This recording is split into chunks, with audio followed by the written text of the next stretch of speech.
I have Marina Triner joining us today, and I'm really excited for you to listen to this conversation because her and I share a lot about what we've experienced as we shift out of functional freeze, as we connect more with our bodies, as we shift out of these patterns that are rooted in that go, go, go, do energy that can often run generations deep. And we speak a lot to what happens as we're on this journey out of functional freeze and into really listening to our body. So, hopefully, this conversation gives you lots of insight into your own experiences and that you see yourself in what we're speaking to so that you can also find your own understanding of what's happening for you. And hopefully, it also provides you with a few tips and ways that you can understand your experience and how to support yourself in shifting out of a lot of these patterns and dive in. See where this conversation takes you, and feel free to reach out if you have any questions. So I'm really excited to have Marina Triner on this podcast, mainly because Marina, I've been watching you or getting to witness you on social media kind of evolve in both who you are and in your business. And it's been really inspiring. Just, I remember, when somatic and trauma and nervous system all became key words, and um, you were just starting to come into more people's awareness and people were finding you. I remember just really witnessing you also finding yourself. And that's what I'm really so stoked. Why I'm so stoked to have you here is because there's this realness that you always show up in, and this honesty and rawness and truth in your journey that I see as inspiring for me, for others in their journey to really just become more aware of what it means to connect into the body and to be in the messiness and be in the untangling and be in the like who am I as I navigate all of this. So I'm really excited to have you here because I think you've been such a great role model for many in this journey into connecting into the body. So I'm excited for our conversation to go wherever it goes because yeah, it's been fun witnessing you in that process.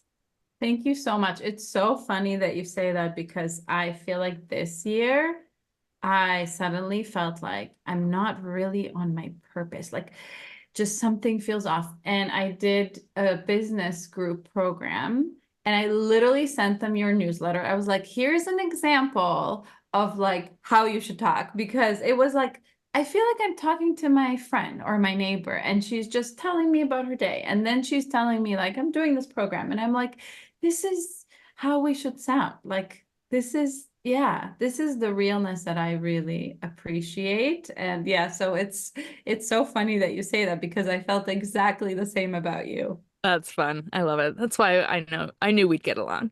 Yes. There's something in that, like with the work we're doing, I find how to be showing up in the authenticity, in the vulnerability, in the journey, while also being the expert. It's this like, well, I'm not really the expert because I'm on the journey as well, right? And how to be real in it and not for me at least, it's like, how do I not treat this as this marketing game and really just treat this as this is who I am and this is what I have to offer and if you resonate with that, then great, let's hang out, let's connect, let's learn from each other because I'm always learning from my clients and course participants as well. And I really see that in you as well. It's like, how do we show up without running a business, but run a business? You Oh know? my God, it's so hard. I think Ah, that's the biggest thing for me is the vulnerability, which it was always easy for me to speak, like to share everything, like, not to like hold back or like, not to seem perfect, to be very honest. But yeah. emotional vulnerability was always really hard. And I always felt like that is actually what I need to develop as a practitioner the most for my clients to just feel with them, Yeah. not just sit here and be like, oh, I'm so sorry. Like that sucks for Totally. you. Yeah. But like, wow, I feel that sadness and heaviness in my body right now when you're talking about it. And I'm feeling with you because that's actually what they needed from their parents and they didn't get. And that's what I needed from my parents and I didn't get. And so, yeah, that probably is the hardest thing. And when you're vulnerable, I feel like you can be the most real, even as a business owner, because you're just like, this is what I'm going through right now, and this is who I am. And yeah, but there's definitely a temptation, I think, for business owners to seem like the experts because we are supposed to sell stuff and like tell Yep. people that we know what we're doing. And yeah, so it's very tricky. It is. It is. It is for sure. And I love this piece that you're really working with around like how can you be with your clients in a way where it's that relational like dynamic, like we're in the field together, right? Like I really see you. And what stands out to me in that is like that's what we're also learning to be for ourselves, that our clients are learning to be for themselves is the words I use is like how can I be the empathic witness for myself? How can I be the empathic witness for my clients? And that to me is the richness of the journey, is like learning to be that for ourselves. And ideally, we're surrounding ourselves with people who also can provide that for us. But a lot of the time, that's not what we experienced growing up. It's not a familiar, yeah, way of being in relationship. There's more of this shift of like, how do I have to be okay? And I think that's one of the big things that disconnects us from ourselves and disconnects us from our body is this shift we make out of having empathy for each other and being in connection. And instead we shift into these patterns of like, how do I need to be to survive? And I lose connection with myself and with my body. And I think that's why there's such a transition happening right now where people are coming back into the body is because of this, like, wait, I'm so disconnected and I'm not feeling connection with myself or with each other, with other people. And that's what I want to kind of invite you to speak to a little is that journey you made of like being more disconnected from yourself, not even really maybe knowing you had much of a body and really living in these patterns or these ways that you learned how to survive family dynamic, cultural dynamics, the systems in many different ways. And what for you was the realization where it's like, oh, wait, there's a shift I'm making here out of having to be something into discovering who I am? That's a fully loaded question, but wherever you want to I love it. It's a take perfect one. When you were speaking, I also thought about, isn't it crazy that people ask like, how are you? And you're always like, good. We all, oh God. And it's like, sometimes I just want to be like, bad. Yeah, right? I know Yeah. that question. Lately, I've been answering it. In this moment, I'm okay. Like, Mhm. in this Mhm. moment, I'm many things. That's an answer many times. That's often my answer right now. I'm many things right Yeah. now. That's a really good answer. Yeah, I also think about it's in this moment, hmm especially when I'm going through, right now, I'm going through quite a hard time. And so, like, when people ask me, I'm like, right now, I'm smiling. 2 Yeah, minutes later, I'm probably going to be crying. exactly. Yeah, but well, I think maybe we can start with the cultural stuff because I was born in Ukraine. And Ukraine is like so stoic. How do you say it? Stoic? Stoic. So stoic. Like it, my parents told me that you couldn't even express happiness because happiness seemed like lunacy. Like if somebody's like really happy, they look like a lunatic. And I was like, oh my God, that's so crazy. So no emotion, just like fine. Everything was fine.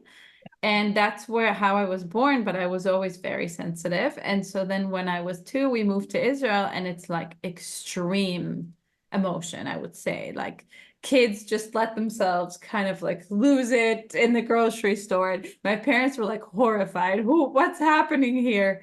But for me, it seemed way more normal and good to me to be like that. And so yeah, there was that contrast that I experienced, those two different ways of being. And then we moved to the US, which I think is, I guess, in the middle. I don't know. In California, it's like, it's fine. I mean, you can be happy kind of, but it's just like, yeah, there's not much going on emotionally. And I started therapy when I was 18, but I wasn't so much exploring my emotions. I would say like my therapist actually was like, people sit here and they cry over much worse, much, less worse things than you're sharing. And you're just like, fine. And can you cry? And I was like, nope, No? no, I can't. Yeah, so I didn't. And yeah, maybe we can invite people to check in and just see if I think everyone has that one emotion, or maybe many, but Mhm. several emotions that growing up, you kind of had no one to go to around that emotion. Like for me, it was definitely sadness and disappointment. Mm. Disappointment, I don't even remember having that. It's like that didn't exist. So now I realize, well, it's because there was no room for it to exist. It's not because I didn't feel it. And so, and sadness, it's just, I was like, I had to be with it alone. So Yeah. that's one of the most, I think, challenging questions and painful questions to ask yourself. Who did you go to when you were sad? Who did you go to when you were scared or angry? So yeah, I'm inviting everybody to check in with that. But Yeah, I yeah, like that. I like that yeah. invitation because there's a few invitations in it, really, right? There's the invitation of like who did you go to when you experience these different emotions? And also what I hear in that is like, well, what was around and what was available or what was modeled in the household as well, right? Mm. Um, to I know for me, everything was fine. You know, there was very little conflict. I remember getting in a fist fight twice with my brother. That's it, and yelling didn't happen. I don't remember much crying happen. Like emotions were just pretty flatline from what I remember at least. It might be different memories for my parents and my sister and my brother, but looking back on that is like, okay, what was modeled and who could I go to? Could I even feel it? And then looking back also at the cultural influence of that, right? Like I come from a very German background where similar to Ukraine, but different also, where it's more like, at least my experience of my German lineage is like, let me show you I have purpose and then I belong and I'm okay, right? So if I have the strength that I can provide, then I'm not going to be killed, so I'm good. I've got some purpose to contribute and everything's fine and we can just carry on and do what we need to do. So Yeah. another invitation here for people is like, look at the emotional landscape of your home or the environment you grew up in, and also look back at the cultural and the ancestral history that might be involved in that too. I think that's such a rich thing to reflect on. It's Yeah. something I actually weave into all my programs now. Is like, let's look back into, know, the landscape of our history because there's so much that can be shared through even being open to receiving information through that gives further insight into why I am the way I am or why I navigate the world the way I do. Yeah, absolutely. And there's also a lot of resources, I think, the ways that our ancestors survived and what they Yes. did to do that and what we inherited in terms of those resources. Yeah, but there's some fun, I have like the Holocaust in my heritage and moving, and communism and just all this stuff that I continue to unpack. And I think also the financial structures are also very interesting because communism and capitalism, they both say you are worthy as long as you produce. That's Yes. like a very strong message that I grew up with because my family was like, we hate communism. It's horrible. It's the devil. We're going to move to capitalist America and it's going to be great. And they're still like very much in that mindset. And I feel like it's the same. It's like you're Yeah. only worthy if you're productive. Yeah. That's a very strong. And when you're productive, it's kind of a numbing thing. Like you're actually not connected to yourself very much. You're just a lot of, not always of course, but you're just in that doing, and I think that's how they survived in the doing, like especially my grandma who was born in a labor camp.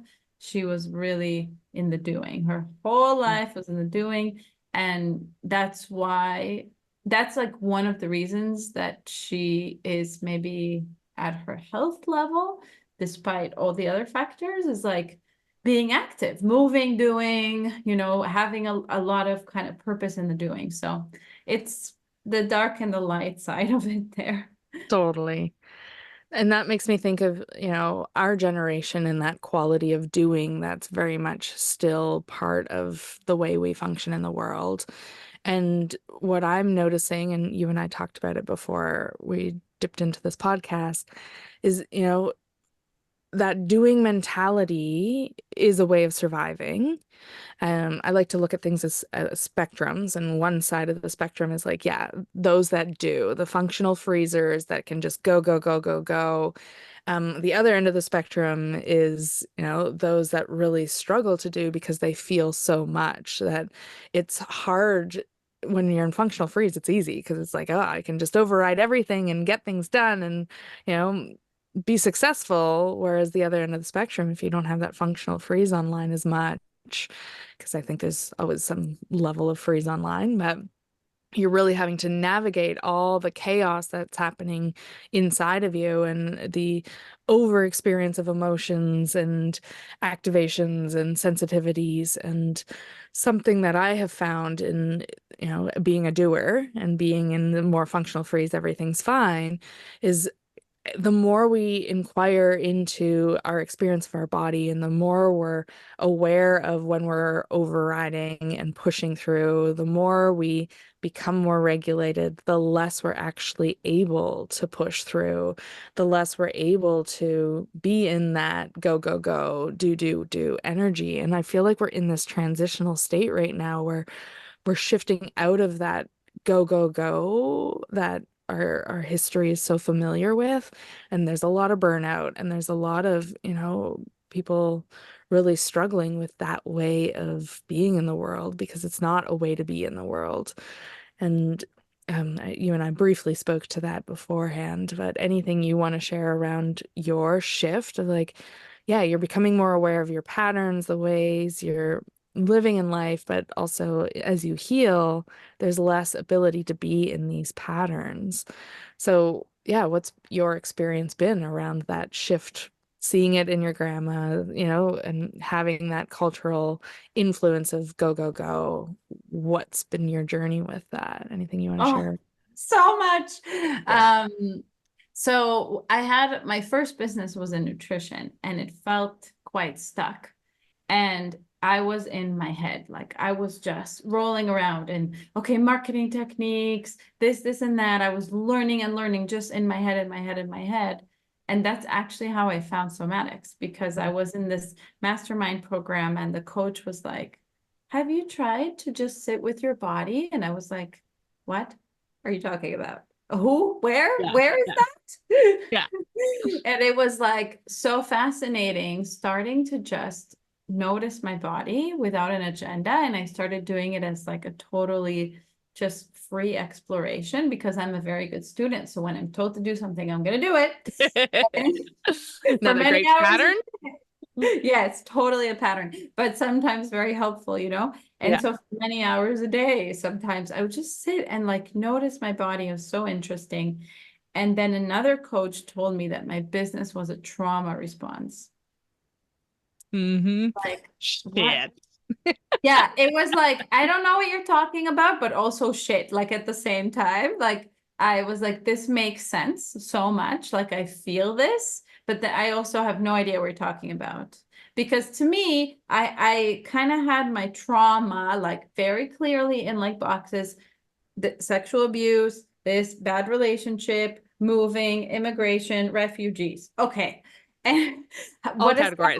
Oh, yeah. Yes, what does that have to do with business? Like it's just, if I have to move, then because I moved, it will come up. So not realizing that it just penetrates every area of my life. Mm. And Can I so can I get you to describe the experience of, like, okay, your business was a trauma response. What did that look like? How did you, looking back now, how do you see that that was true? What did it look like? What did it feel like? What was happening? What was your experience in it that? felt like a a constant like activation and then crash, activation, crash.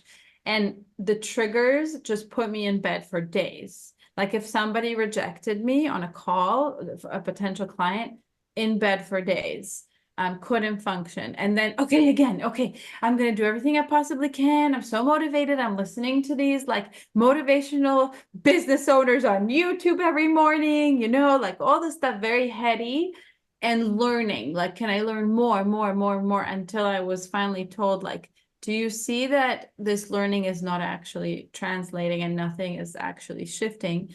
And I had once like 40 calls with potential clients, and one of them said yes in within a Whoa. few months. It was so traumatic. And every time that happened, again, I would crash, but then come out of it like really activated. It was a nightmare. It truly a Full nightmare. dysregulation. Yes, full on. And so that really encouraged me to do something about it. And okay, this body thing makes sense because I've tried all the other things and I've never tried this body thing. And apparently I have a body because also I only felt my neck up. Like I Mm, literally didn't feel anything. I was dissociated most of the time. yeah. It's pretty cool when I work with people that live in their heads. I find it so cool because that's legit how it feels to me. It's like, wow, it's like this line, this clear line, and it's like I know I have a head and I can be really successful and I can go and I can do, and then everything above that, it's as if it's not a part of like it's such a cool thing for me to feel in people because I am so in my body, like it's harder for me to be in my head.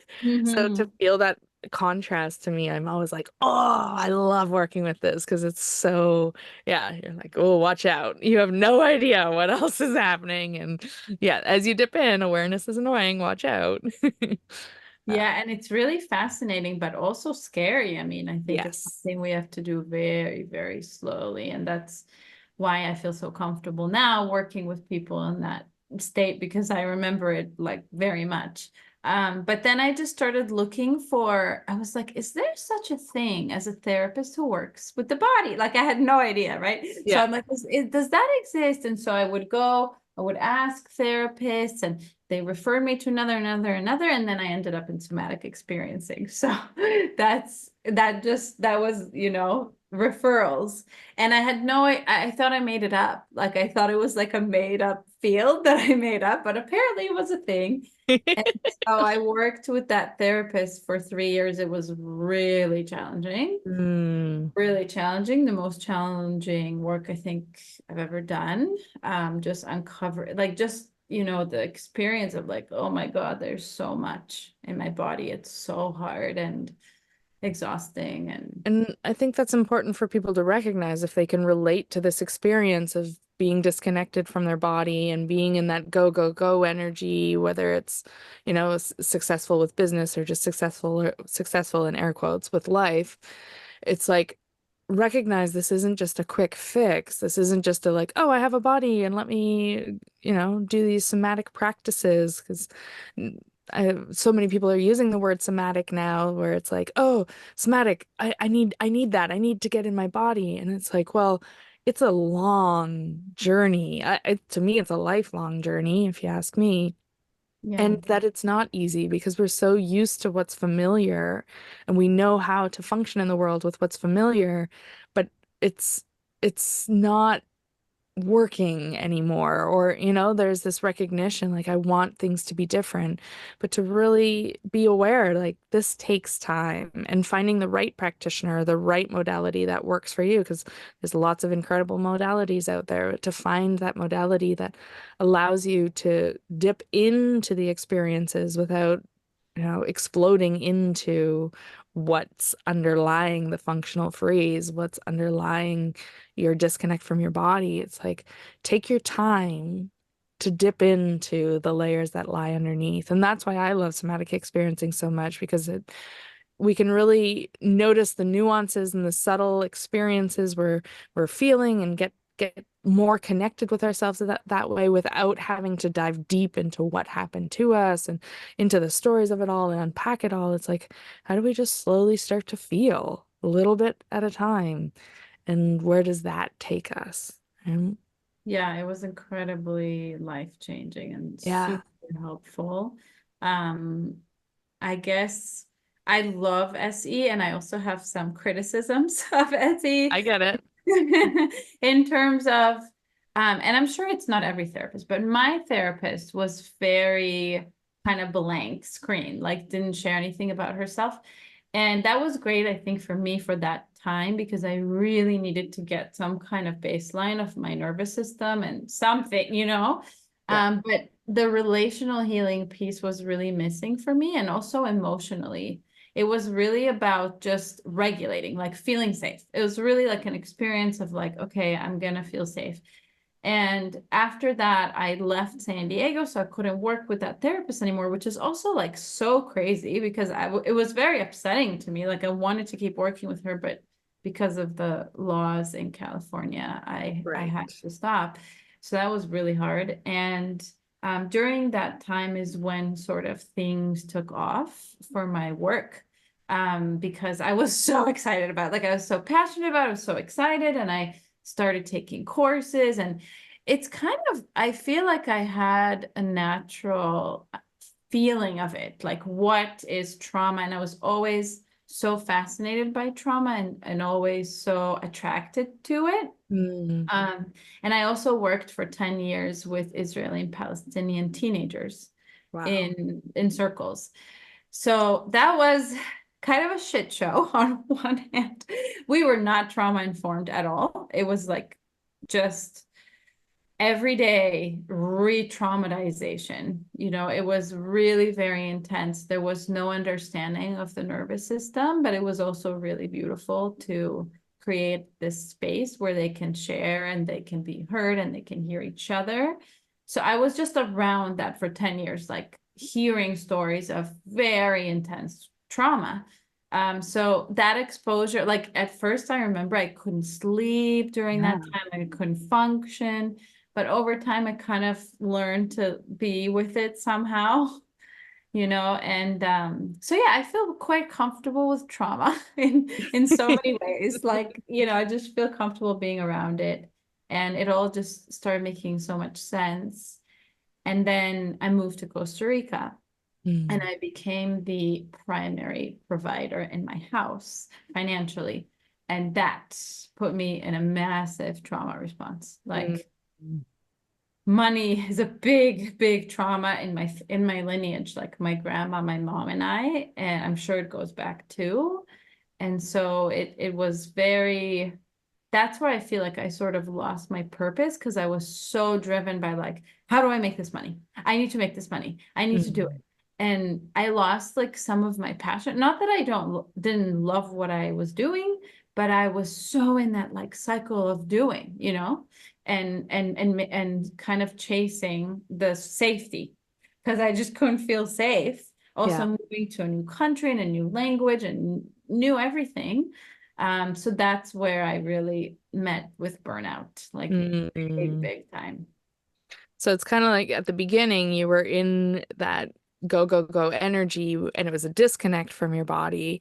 And then as you came to recognize you had a body and learned more from a somatic approach, and also recognizing the importance of wanting more relational and emotional aspects into the way you explored your own experiences and supported other people in experiences, there was still that underlying go, go, go energy that, I mean, I can relate as well, where it's just like there's still that the patterns that lie deep within us lie deep within us. And that to me is like the ongoing practice is the awareness we have of these patterns we find ourselves in.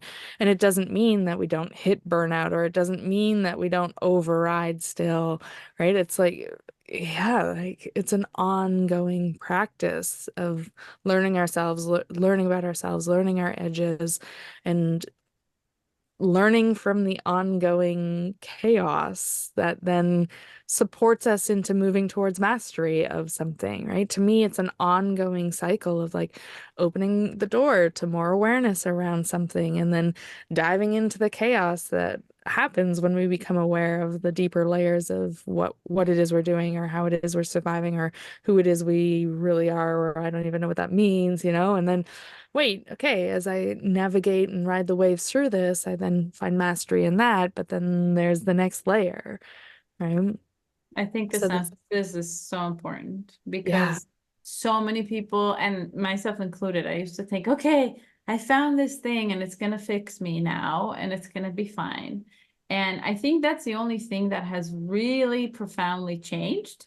The only thing, because like you're saying, it's layers, is just like feeling okay with a process for a lifetime yes, and really not looking for someone to rescue me, but more like, okay, this field of my life is currently off. So I need support there. Now, what's next? Now this field feels a bit off and I need more support there. And that's just, that's the switch. And these people are not going to fix me, and this modality is not going to fix me. It's just an ongoing thing, but it feels less threatening when you're okay with that. exactly. There's more, the what I speak to in that is like there's more grace for being human. You know, the more we can have grace for being human, the more we can also create space for these patterns we find ourselves in, the more we also then find support and recognize we're not alone. And how do we uh, find the right resources and the right support system to really guide us in the process back to ourselves so we can be our own guide, right? Like that is an ongoing process. It's, yeah. And I always say, like, it doesn't become easier, but we can do it with more ease. Like that to me I like that.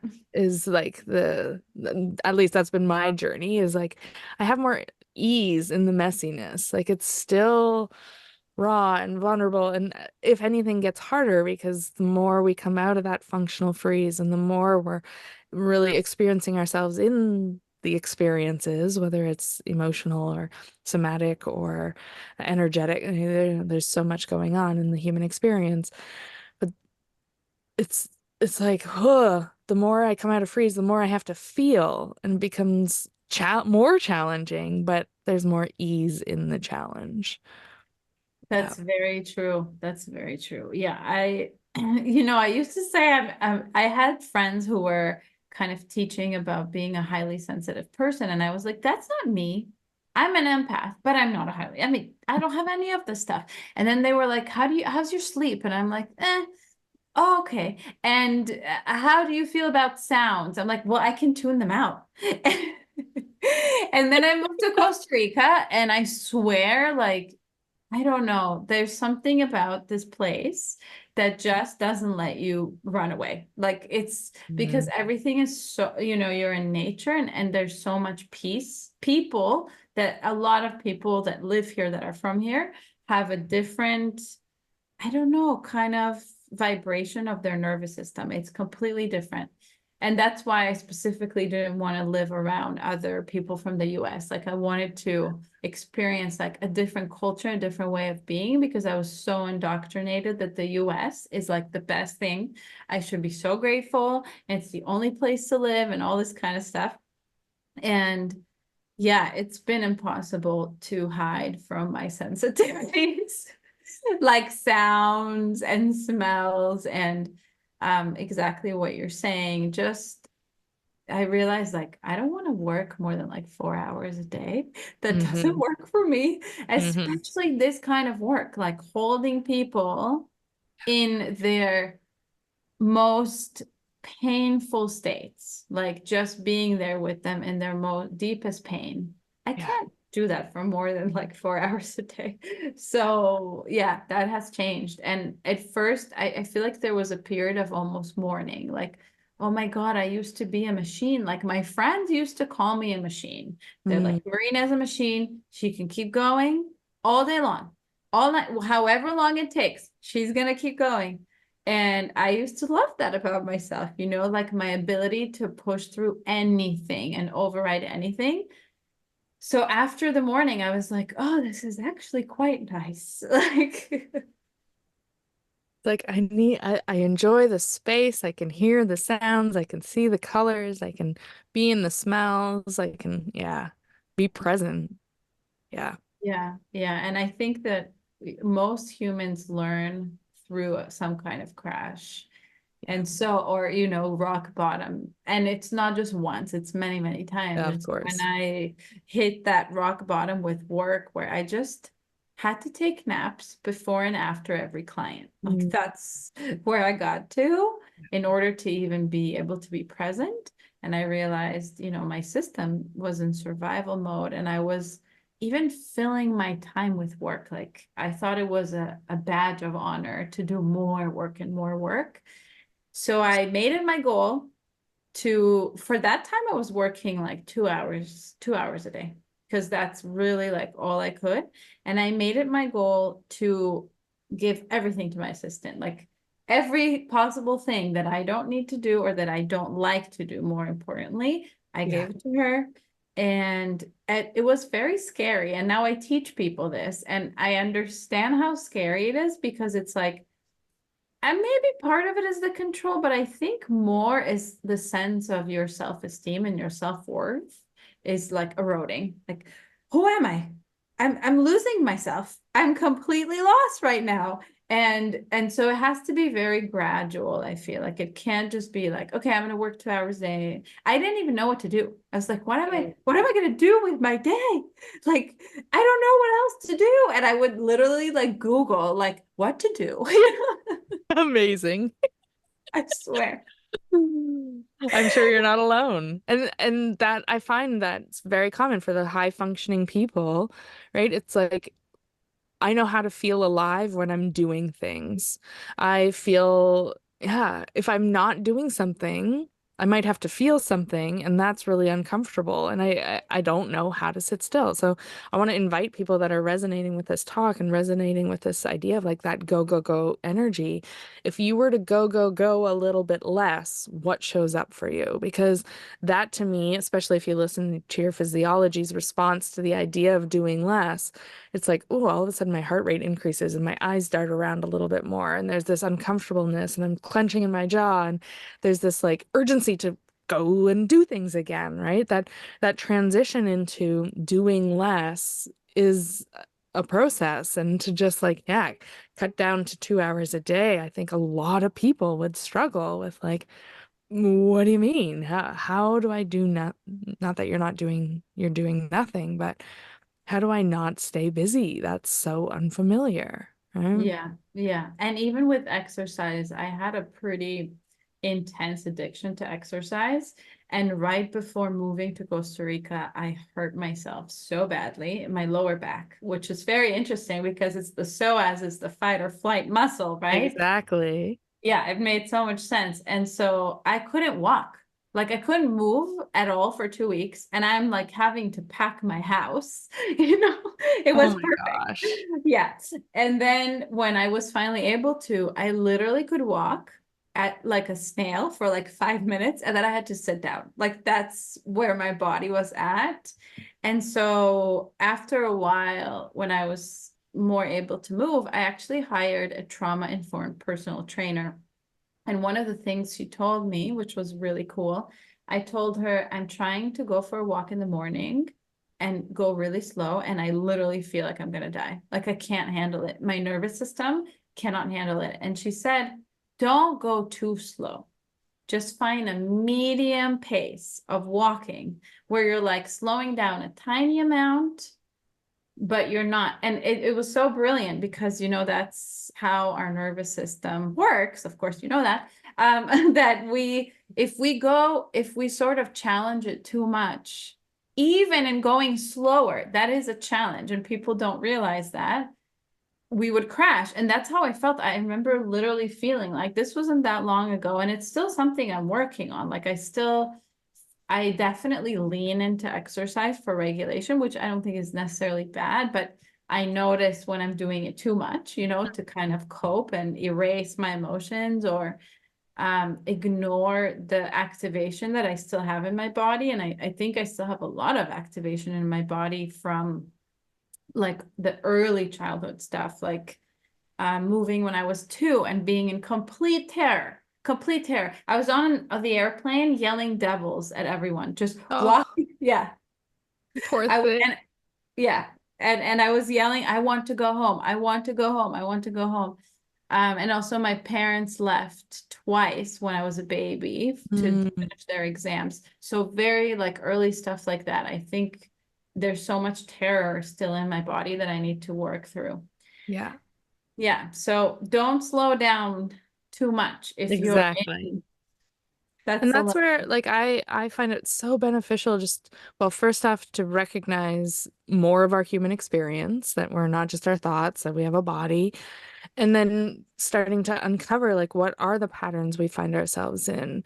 And the more we can pause and notice we're in these patterns, there's more opportunity to deepen our awareness around what's happening and to have curiosity in both into what's happening and into what else is possible. But one thing I love to play with, the more we become familiar with our patterns, is like just the idea. What happens if I play with the idea of doing this a little bit less? So if I'm in this go, go, go a little less, what shows up for me, right? Or, okay, I have the impulse to go do exercise and I feel the like ramping up and I want to go.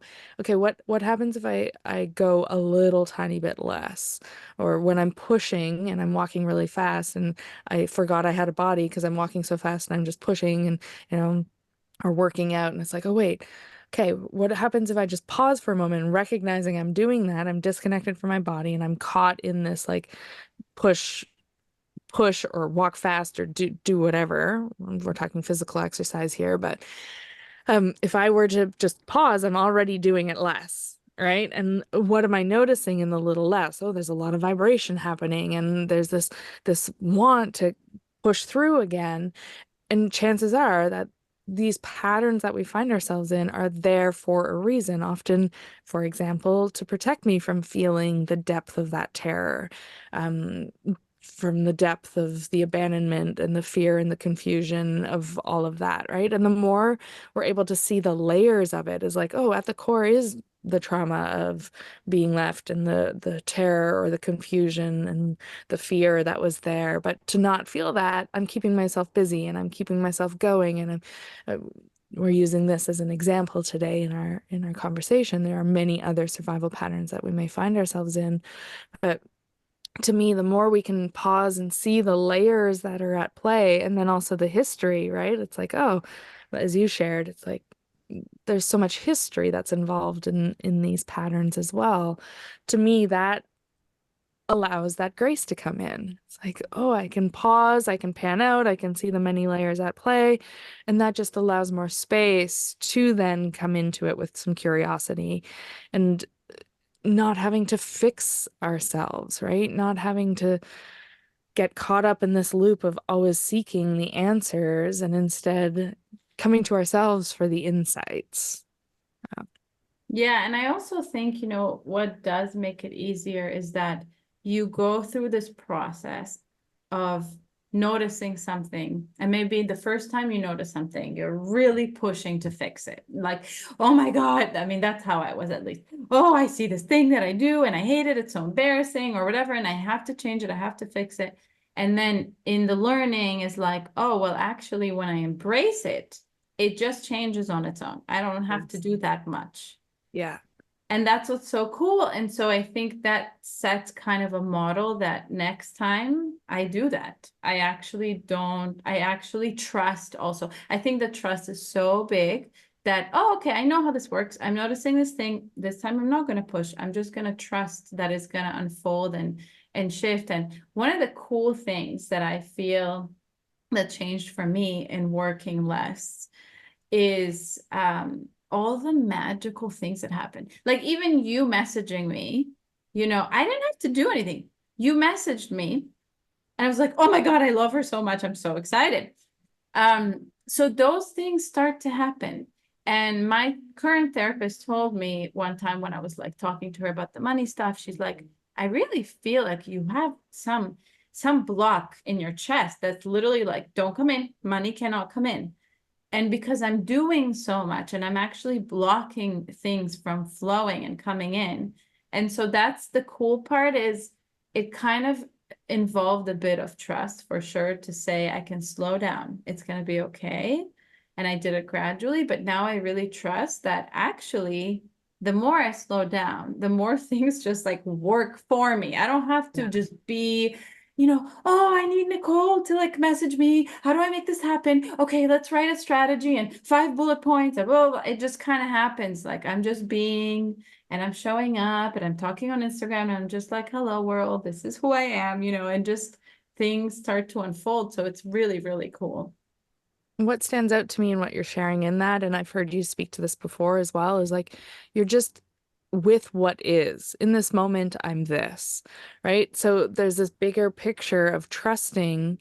And I want to also name for some people that it's like, oh, you might trust, but then also have another part that doesn't trust. And then there's conflict. And then it doesn't flow as well. And that's where it kind of becomes laughable because it's like we can be in the bypassing, oh, I just trust it all, it'll all come to me. And then it still doesn't because another part doesn't actually trust and there's conflict in amongst our own experiences. But what I'm really hearing in you is like there's a softening towards the surrendering of the trust and then evidence of how it just unfolds, which allows trust to continue to happen even more. Right. So the reason why I wanted to name that is if someone struggles with trusting is like, well, just notice what is. I have a part of me that struggles in actually trusting. Oh, interesting. As I notice it, there's this sense of like, yeah, I don't deserve. I feel myself get small. I push everyone away. It's like, no, I don't. Oh, wait, there's this part here, and that's just what my experience is in this moment, and I can learn something from that about myself. And the more we do that, the more we trust. It's like really holding space Absolutely. for all the experiences to exist to then soften into the trusting more and more and more. Yeah, I think this is such an important point that people might hear this and say, oh, yeah, I should just trust the universe. And I couldn't at No. all. Like Yeah, people would totally. tell me that. They would tell me, well, just, it's going to work out. I'm like, how? I have no Exactly. evidence in my life that I should trust anything or anybody. And so what helped is just like you said, allowing the non-trusting part and actually like hearing it and not pushing it away and supporting it for a very long time and just being like, we don't have to trust. It's okay. We're not there. That's okay. Like my head was like, this makes sense to me. According to the laws of the universe, everything works out and whatever I want shall happen. But my body was like, hell no, no, this is Exactly. not gonna happen. Yeah. So yeah, so just like letting that be there and actually talking to the part of you that is not trusting and letting it express itself and letting it know like you can take your time and it's okay and maybe you'll get there, maybe not. It's all good. And then that part kind of starts to soften over time. Yeah. And that's where I love thinking of us as energy and thinking of us, this is a little more quantum, but also like just thinking coherence, right? So the mind knows like I can trust, but something in the physiology is like, no, we're stuck in the threat response cycle. Thank you very much. We are just trying to survive here. We can't trust everything is dangerous. But the more we hold this awareness of what the experience of trust can be or is, the more we're tuning into that frequency, the more the parts that are not aligned to that start to shift and transform, right? And that's again this shift that we can make towards this work being easier, even though it's not easy, is like the more we recognize both that which is coherent and which is aligned and which is, in this example, this resonance of trust, it allows us to hold that while also holding the pieces that aren't yet at that experience. I think the bypassing side of it is I just hold the trust and, I don't connect with the parts of me that don't trust. Whereas to me, what's most important is like, how do we find that which is already whole, which is already at a very different frequency to support that which is disorganized, right? The power of coherence is that our system wants to be coherent. So when we connect into these experiences while also having a space for these other experiences, that's when the real magic happens and things start to shift with way more ease because it's like, oh, right, we can be this and we can be okay We don't have to be in that state of survival. I'm saying it like it's easy. It's not. We're still having to move through, the pain and the suffering and the terror, like you mentioned, right? The underlying layers and lifetimes and intergenerational layers of aspects that are stuck not within those higher frequencies. And yeah, that to me is why tuning into the whole human experience and tuning into the many layers at play is so important. Yeah, I Yeah. love how you explain that. And I have a practice that I learned that I really like around parts work, where you actually have those parts talk to each other, the Mm. part that trusts and the part that doesn't trust. And they have a dialogue, and you actually like move chairs, like you're embodying that part, and it's talking, and it's how I feel. And they talk to each other. So they request things from each other. And that's where the coherence happens. And like, well, this part that trusts thinks I'm crazy and doesn't listen to me and is not nice to me. And I just want you to hear me. Like, this is how I'm feeling, you know? So then the parts kind of come into that coherence. Beautiful. They get to have this conversation and both get to be seen and heard in their Mhm. experience, which is so important, while also recognizing something else is possible. It doesn't just have to be conflict all the time. Yeah. Yeah. Oh, that's so beautiful. Can people download that process, or is that something that's in your programs, or just something that I is that? do teach it in my programs, but I will give credit because I learned it from a coach of mine, Natalie Kennedy, who learned it from her spiritual teacher from Austria, Steffi Price. So I Mm, went to her house and her retreat in Austria, and we did a lot of that. But yes, I do teach it in my programs a lot. fun. Yeah. Amazing. Anything else you want to speak to around, yeah, some of your processes, your practices, any other invitations you want to pe invite people into in this moment? My practices. I would say it's really about noticing the body in the moment. And like you said, just like pausing and noticing what's there. And I love all the regulation tools, the movement, sound, and breath, all the regulation tools to allow me to go into the emotion. So I Mm. really like to talk about that because I think a lot of people think regulation is becoming calm. And I used to think that too. I just want to be calm. And when we're talking about being regulated, it's maybe like losing your shit, like crying your eyes out. That is regulating. And so all those practices, I use them to go into the emotion more, like feel more safe in my body so I can actually feel the emotion more. Mm. Um, and it's just pretty lovely to notice that all of our experiences, even the really hard ones, and I'm going through one right now, they're really meant to help us work on something that we really want to work on. So for me, we started with the vulnerability stuff. Being sad, especially in front of people, was terrifying.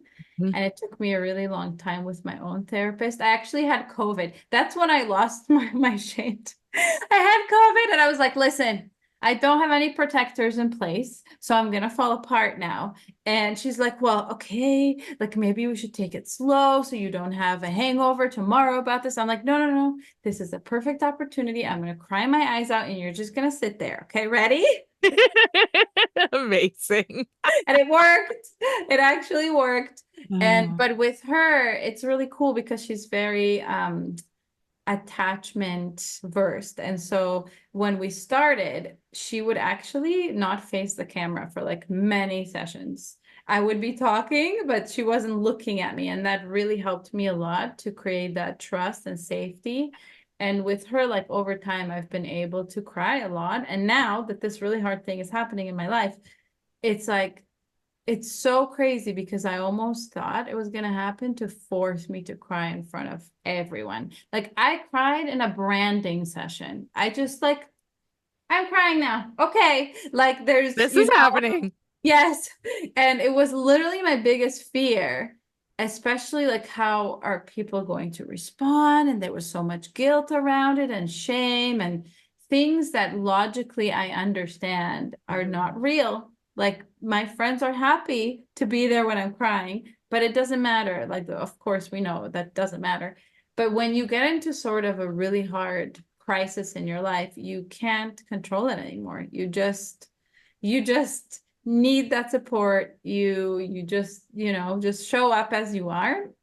So that always teaches me that even like very hard experiences in our life are meant to kind of help us, because this is huge for me. Like Yeah. having this Totally. ability to cry in front of people and receive their support is hugely regulating. Like I can cry all I want by myself. It's great. It's great. Yeah. I'm not saying we shouldn't, but if I can't also, be seen for like my real emotion, there's going to be some blocks around it. There's going to be a lot of dysregulation around it. So I'm very grateful for that. Yeah. Well, I want to say that that also probably is a result of the work you had done to build your capacity, right? And that's one thing I have found is as the more work, the more I explore, the more I'm able to be in the world with more depth or with more access to these emotions that may be challenging. Yeah. And it's not just a switch, it's this building of capacity that you've done that allows your system to feel safe enough to play with the next edge of feeling these emotions in these vulnerable places, that that edge of vulnerability continues to evolve. And I love that you're sharing this because to me, it's when that happens, it's like almost a surprise to us, right? It's like, oh shit, I'm crying in front of people. What? This never Yeah. used to happen, right? And it's not like, okay, today I'm gonna cry in front of people or like, right? It's like this natural unfolding that happens in the way we get to show up in the world because the foundation has strengthened.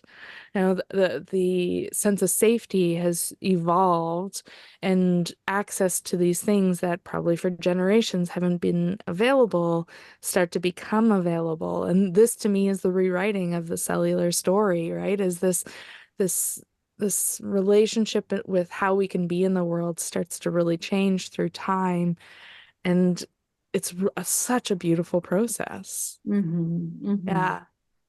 Yeah. And then to be in relation then allows others to also see what's possible and to be in the connection and to be in the vulnerability together. To me, that's such a powerful experience to be witnessing and to be part of that field together just allows us all to benefit in some way through that. So I'm Yeah. so grateful for the work you do to support people in that and also for you to be in communities where you get to be doing that. Thank you. Yeah, I Yeah, am too, very much. yeah, yeah. I could ask you so many more questions. I do have actually one more. This might take us on a little bit of a. Do you have you okay to dip into one more little Yes. piece here? Okay. Yeah. So relate somatic tools you spoke to, right? And using somatic tools to access emotion or to access experiences, right? Because nothing's just emotion. There's so much more involved. Um, I want to just speak to that briefly so that people can understand like what is a somatic practice. And the reason why I want to name it is because I think it's important for people to also recognize when we're coming more top down versus bottom up, and that often it's a dance in between the two. It's not just one or the other. So, somatic practice, for example, could be me top down guiding myself into something, but then bottom up, something starts to piece together or untangle, and I give myself the space to be in my experience to see what evolves from a bottom-up experience. So I just would love you to give an example for us of like what is a somatic practice and yeah, I might pipe in too of just like that difference, right? Of like top down, bottom up, and this dance we're constantly doing of directing ourselves into something while also pausing and noticing and giving ourselves the space to be in what we're experiencing. And to me, being able to differentiate those two and be able to recognize when one is more important than the other, and how that it's this constant dance. To me, that's really important. So. Yeah, I really love how you explained it. And I remember, for instance, learning pendulation. I mean, doing pendulation with my somatic experiencing therapist. And I was like, there's no way I can guide this because it's new and I don't even understand what's happening. But I had it in my awareness that one day I could. So that's really cool because it's like, oh, I'm going to engage with this tool right now and it's going to really help me with this thing. And you start to kind of learn which tools help you in what situation. But I really like working with triggers. That's really like my favorite topic. I have a whole course on it. And when I have a trigger and I feel like if I check in with my capacity to deal in that moment. If I don't have capacity, I don't deal with it and I deal with it later. And then when I am ready, I again check in like from 1 to 10, how much capacity do I have to deal with this? Could be like a 2 or a 3, let's say. And so the somatic practices are helping me get that higher, go higher with my capacity. So it might be like the VU, like making the VU sound, or it could be different breathing techniques that when you're doing them, you're actually doing it quite slowly so that you're noticing your sensations and you notice how you start to feel more and more safe. And there's no like dialogue in my head. I just kind of like do, for example, physiological sigh. So I do that and people can look that up. And I do that. And then I ask myself, okay, now that I've done this breath, where is my capacity? In other words, like how safe am I feeling now? So I Hmm. kind of want to go to like 7 or 8 before I deal with a big trigger.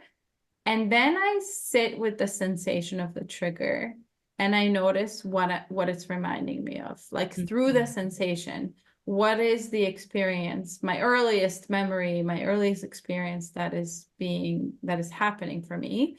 And through that process, I really allow the emotions to flow and I really connect to that early time from my adult self. So not from like a helpless space, but more like being there for that child, listening, hearing what she needed that she didn't get or she got too much of, and just kind of like supporting her. And sometimes, even bringing her to the present and like showing her, look, this is life now. It looks very different. This is what it looks like. It's really, really great, just showing her those things or like whatever supportive thing I can give to her. And in that, I think there's a combination of bottom up and top down because I Totally. access it through the sensation, but I do like to have, I know some people cannot access concrete memories and sometimes I can't, but when I can, it's really helpful. And I just see that memory or that dynamic. It doesn't have to be one memory. It could be like,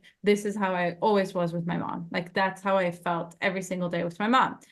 And that's actually not a good feeling. So I want to, look into that. So that's kind of the process. And by the end, I want to make sure that I'm grounded again, and I might do another grounding or somatic practice at the end.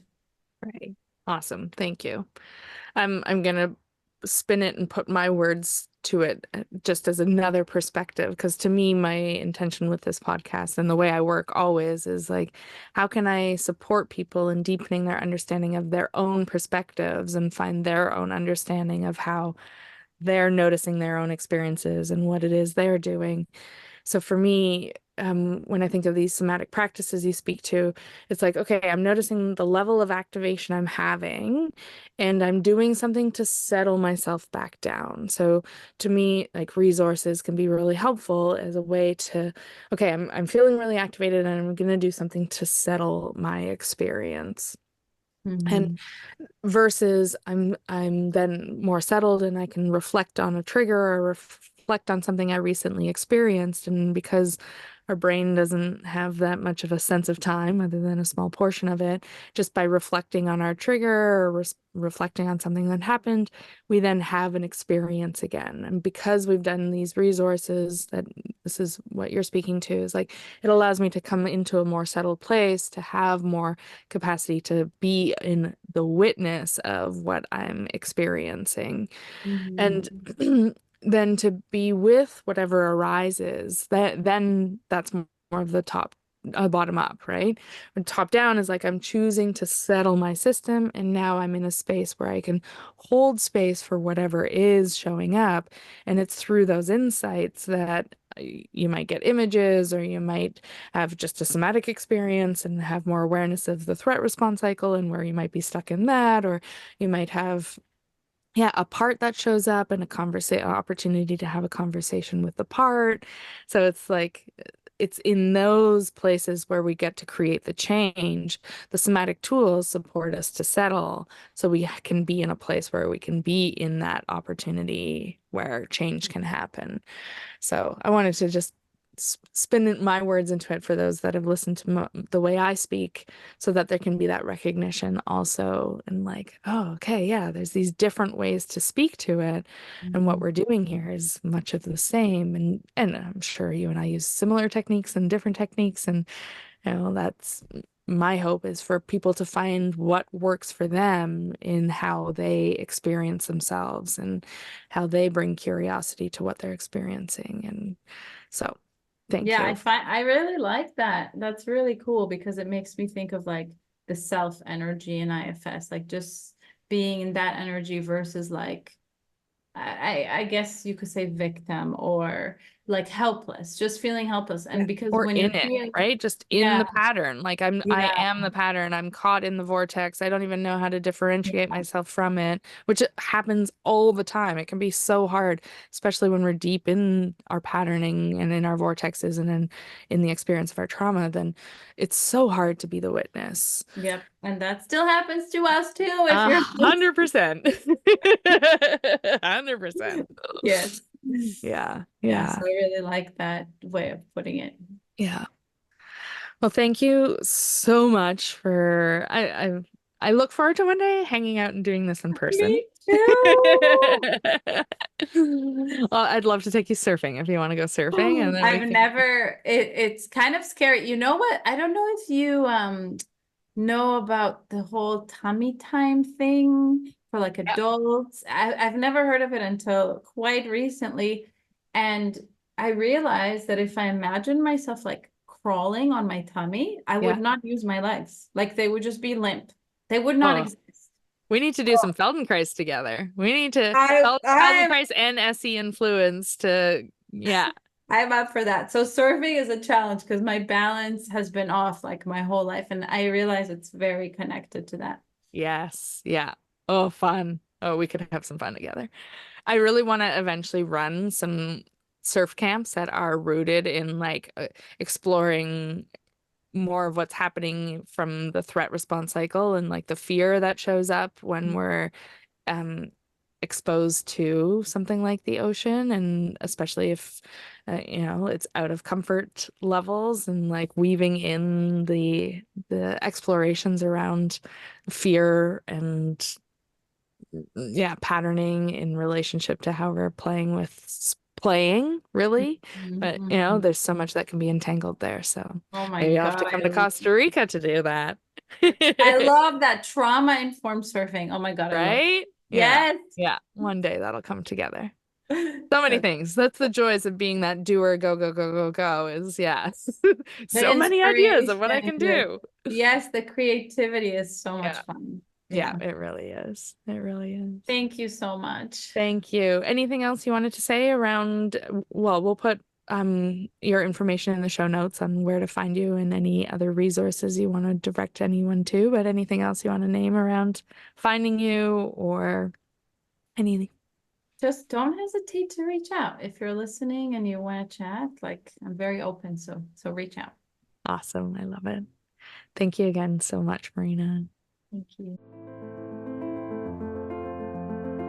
Thanks so much for listening. I hope that this episode has provided you with new perspectives and insights. And if you haven't already, head to my website to download the experiential guide. Until the next time, I invite you to continue to pause and notice.